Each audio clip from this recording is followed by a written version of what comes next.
একটা বড় জাদুকর ছিল। এখনো কিন্তু বহু কান্ট্রি এই জাদুবিদ্যার চর্চা করে, আপনারা জানেন না। ভিতরে ভিতরে জাদুবিদ্যার চর্চা এখনো চলছে।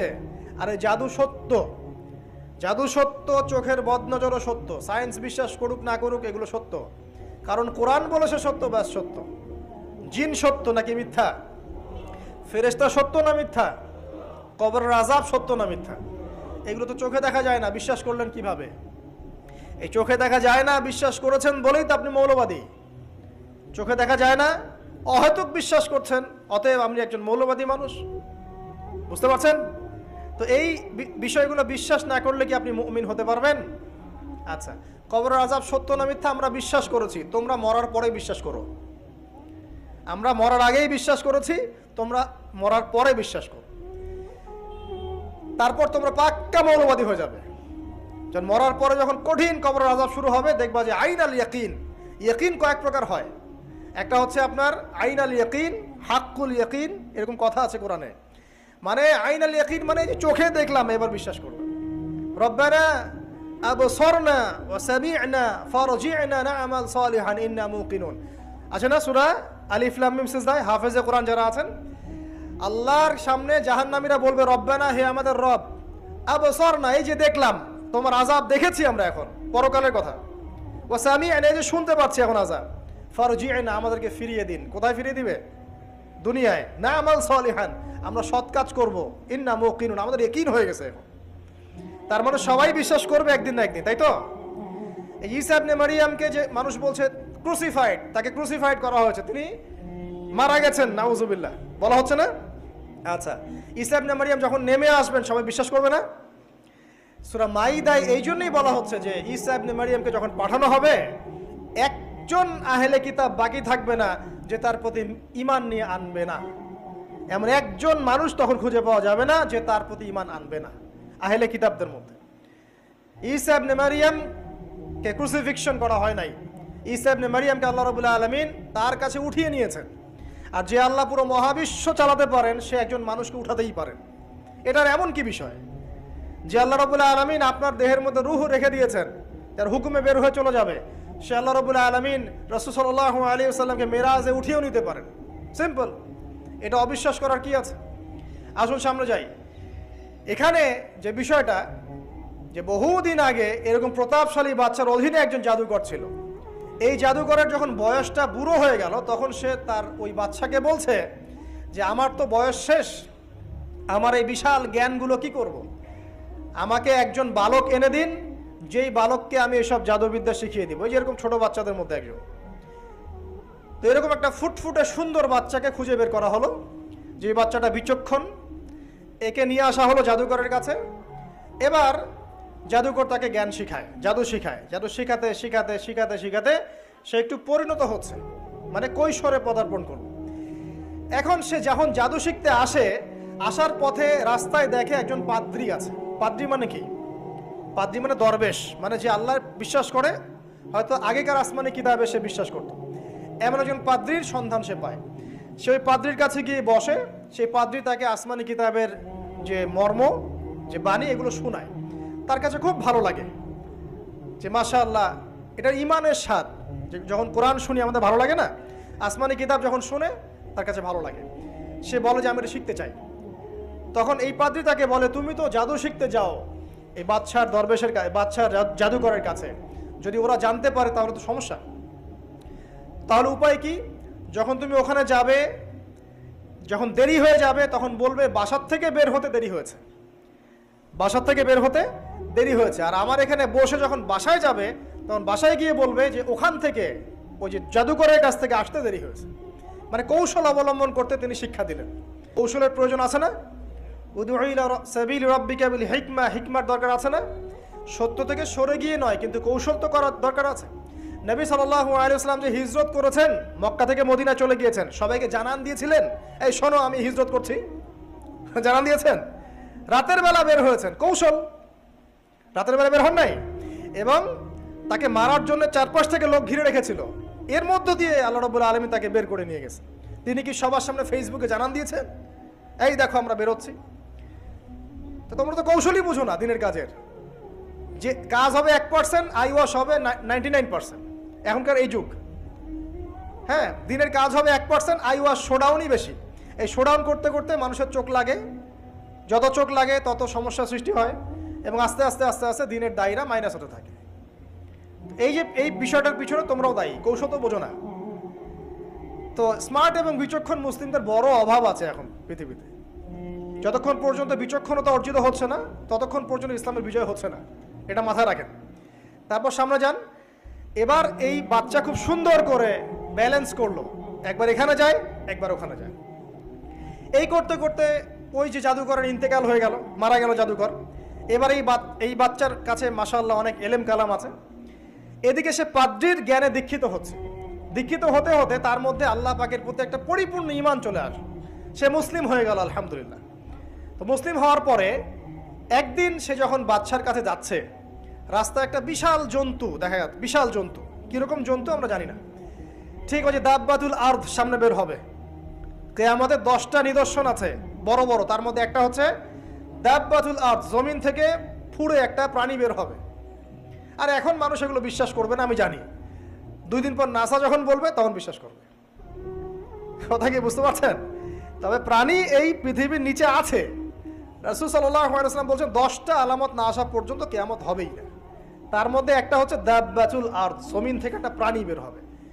এবং এই প্রাণী শুধু বেরই হবে না, মানুষের সাথে কথাবার্তা বলবে। এবার মানুষের সাথে কথা বলবে প্রাণী। বিশ্বাস করছেন? এখন বিশ্বাস করছেন না জানি, কিন্তু প্রাণী মানুষের সাথে কথা বলবে। আল্লাহ পাক বলাতে পারেন না? পারে। আচ্ছা, সামনে যান। ওই প্রাণী যখন দাঁড়িয়ে আছে রাস্তায়, এখন এই বালক বলছে আজকে আমি প্রমাণ করে নিব যে আল্লাহর আনুগত্যশীল ওই পাদ্রী সঠিক নাকি ওই জাদুকর সঠিক। এবার সে একটা ইট হাতে নিল, পাথর হাতে নিয়ে সে বলছে, আল্লাহ তোমার কাছে যদি ওই জাদুকরের কাজের চাইতে এই পাদ্রীর কাজ বেশি পছন্দনীয় হয়, এই ইটের আঘাতে এই জন্তুকে তুমি মেরে ফেলো আল্লাহ। এ বলেছে বিসমিল্লাহ বলে পাথর নিক্ষেপ করলো। নিক্ষেপ করার সাথে সাথেই জন্তু ডেড।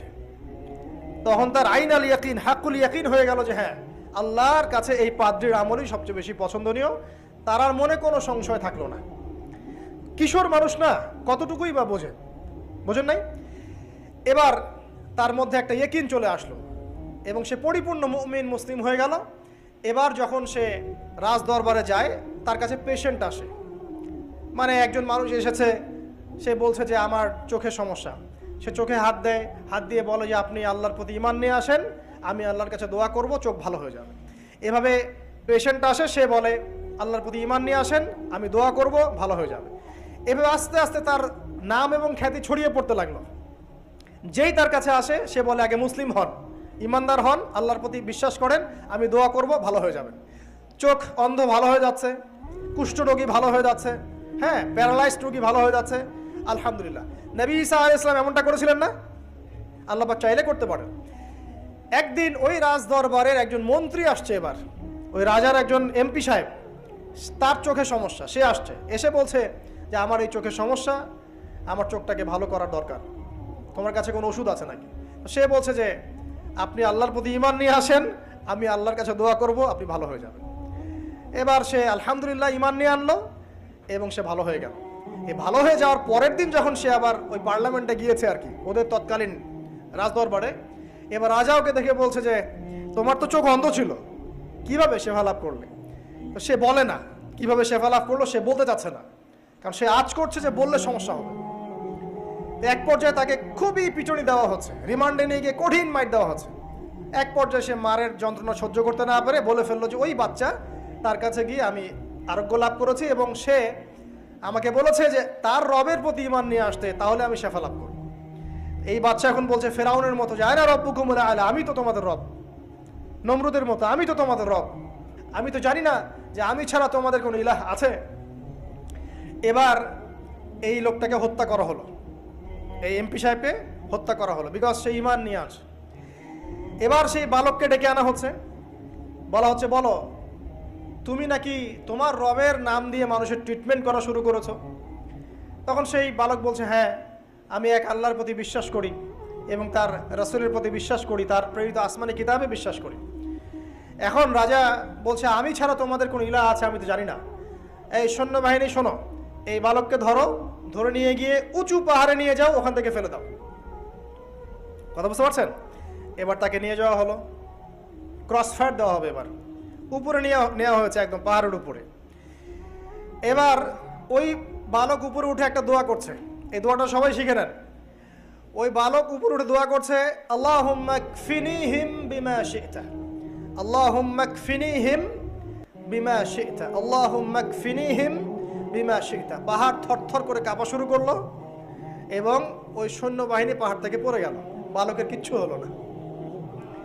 আমি কিন্তু বানোয়াট কোনো গল্প বলছি না, এটা কোরআন থেকে বলছি, এবং এটা তাফসীর, আপনি যে কোনো তাফসীর পড়েন, মারিফুল কোরআন, তাফসীর ইবনে কাসির, জালালাইন পড়ে দেখেন, পড়ে দেখেন আমার সাথে ডিবেট করার আগে। এবার সে বালক হেঁটে হেঁটে চলে আসলো রাজদরবারে। আবার কি ব্যাপার, তুমি মরো নাই? না, আল্লাহ আমাকে বাঁচিয়েছেন, আমার রব আমাকে বাঁচিয়েছে। আবার পাঠানো হচ্ছে আরেক দল সেনাবাহিনীকে নিয়ে, যাও এবার ওকে সমুদ্রে নিয়ে যাও, সমুদ্রের মাছ সমুদ্রে ডুবিয়ে দিবে একদম। আবার সে ওখানে গিয়ে বলল, আল্লাহুম্মা কফিনিহিম বিমা শি'তা, হে আল্লাহ, অর্থ হচ্ছে হে আল্লাহ, আমার বিপক্ষে যারা আছে আপনি যা দিয়ে ইচ্ছা ওদের বিরুদ্ধে আমাকে সাহায্য করেন। অর্থটা হচ্ছে এমন, আল্লাহুম্মা কফিনিহিম বিমা শি'তা, আল্লাহ আপনি আমার জন্য যথেষ্ট হয়ে যান, ওদের বিরুদ্ধে আমার জন্য যথেষ্ট হয়ে যান, যা ইচ্ছা তাই দিয়ে আপনি হেদায়েত করুন, মানে আমাকে হেফাজত করুন। ঠিক আছে? আল্লাহুম্মা কফিনিহিম বিমা শি'তা, ছোট্ট দোয়া। এবার ওই সমুদ্র উত্তাল হওয়া শুরু করলো এবং ওরা জাহাজ থেকে পড়ে গেল। এই বাচ্চা সেফলি আবার চলে আসলো রাজদরবারে। বিশ্বাস করছেন না? চলে আসলো। এবার আসার পরে বলছে, শোনেন, আমাকে এভাবে মারতে পারবেন না, আমাকে এইভাবে মারা যাবে না, আমি আপনাদেরকে বলে দিচ্ছি কিভাবে আপনি আমাকে মারতে পারবেন। তো বাচ্চা বলছে, কিভাবে মারতে পারবো বলো।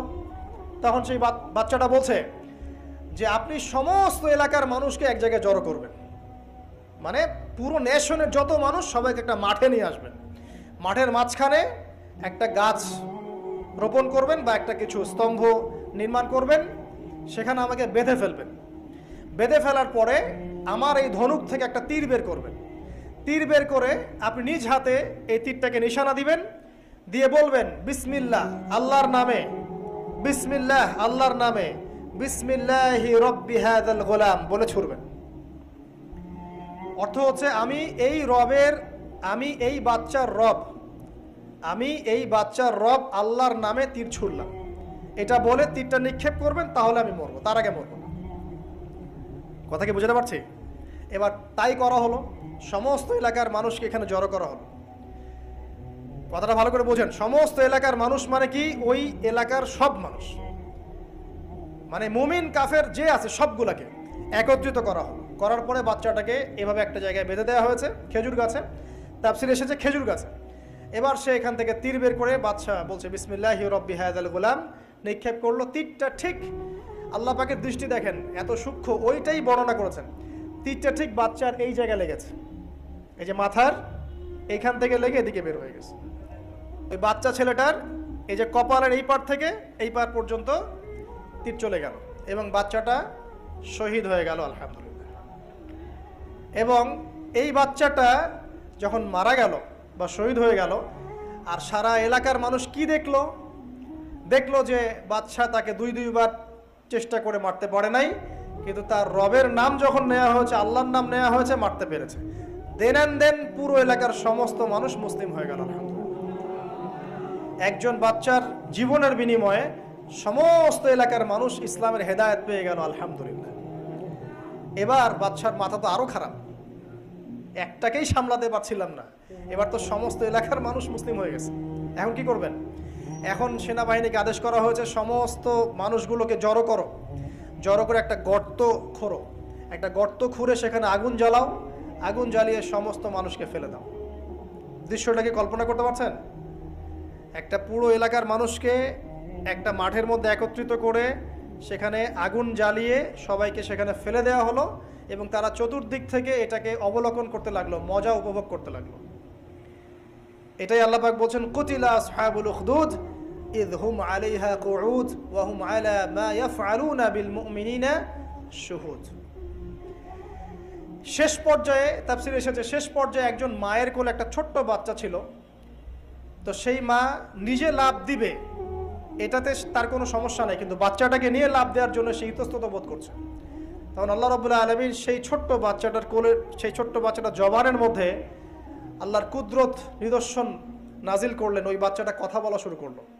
সেই বাচ্চাটা বলল, ইয়া উম্মা, হে আমার মা, লা তাখাফি, তুমি ভয় করো না, ফাইন্নাকি আলাল হক, কারণ আপনি সত্যের উপর আছেন, লাভ দিন। যারাই সে অগ্নিকুণ্ডে সেদিন লাভ দিয়েছে তারাই জান্নাতের স্বাদ পেয়েছে, আলহামদুলিল্লাহ। এই হলো আসহাবুল উখদুদের ঘটনা, যেটা আল্লাহ রাব্বুল আলামিন সূরা বুরুজের মধ্যে বলেছেন। এখানে একটাই শিক্ষণীয় বিষয়, ঈমান এর শক্তি, একজন ছোট্ট বালকের মধ্য দিয়ে কিভাবে আল্লাহ রাব্বুল আলামিন পুরো নেশনকে হেদায়েত করতে পারেন, এবং আল্লাহ রাব্বুল আলামিন সমস্ত পরিকল্পনার উপরে মহা পরিকল্পনাকারী, এবং আল্লাহ সুবহানাহু ওয়া তাআলা তাদেরকে চিরস্মরণীয় করে রেখেছেন কোরআনের পাতায়। কিয়ামত পর্যন্ত মানুষ এই ঘটনা পড়বে, তাদের থেকে শিক্ষা গ্রহণ করবে না? তা আল্লাহ রাব্বুল আলামিন সবচেয়ে বেশি স্মার্ট না আমরা সবচেয়ে বেশি স্মার্ট? এরপরে আল্লাহ রাব্বুল আলামিন বলছেন যে তারা ঈমান আনা ছাড়া অন্য কোনো অপরাধ করে নাই। এই মুমিন যারা ছিল, আগুনে লাফ দিয়েছে, এদের কি কোনো অপরাধ ছিল? এদের কোনো অপরাধ ছিল? কি অপরাধ ছিল? তারা শুধুমাত্র কি ছিল? মুমিন ছিল। ঈমান আনার ফলে তাদের এই পরিণতি হয়েছে, তাদেরকে অগ্নিকুণ্ডে লাফ দিতে তারা বাধ্য হয়েছে। যারা দিয়েছে তারা কি জান্নাতি না জাহান্নামী? জান্নাতি। ওই যে বালক যে একা দৃষ্টান্ত স্থাপন করে গেল এবং পুরো নেশনকে হেদায়েত দিয়ে গেল, এই বালক সফল না ব্যর্থ? আল্লাহ রাব্বুল আলামিন যদি চান তাহলে এরকম একজন দুইজন মানুষকে দিয়েও পুরো নেশনকে হেদায়েত করাতে পারে।